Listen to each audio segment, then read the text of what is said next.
plus belle salle de la partie supérieure de la grotte. Elle doit son nom aux innombrables stalactites suspendues à la voûte, rappelant de fastueux luminaires. Le sol, lui aussi, présente un relief singulier.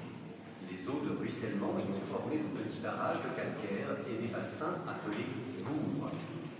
La plus grande et la plus remarquable de ces mares, appelée le bassin des Naïades, se trouve en contrebas sur votre gauche. Ces formations calcaires en forme de petits barrages naturels sont rares. On ne peut les observer que dans les grottes où se produisent de fortes infiltrations d'eau au moment des pluies et à la fonte des neiges.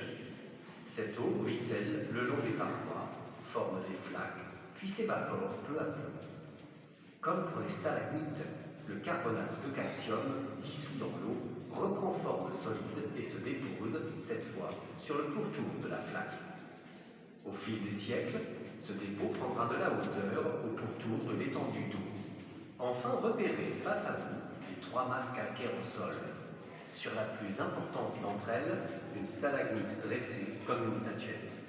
Dans un jeu d'ombre et de lumière rouge que vous percevez sur votre droite, elle évoque peut-être pour vous aussi une image mythique, telle Jeanne d'Arc sur le bûcher. Les grottes d'Étaram ont été découvertes par un soldat de l'époque napoléonienne en 1819. C'est en 1903 qu'un artiste peintre de Saint-Malo, tombé amoureux de ce trésor naturel, décide de l'aménager pour l'ouvrir au public. Léon Gross dirige seul ses travaux d'accès audacieux et coûteux, faisant preuve d'une remarquable ingéniosité. Il fait notamment construire une centrale hydroélectrique sur le gave de Pau pour pouvoir électrifier les grottes. Et alors, contrôle surprise, en quelle année la grotte a été découverte?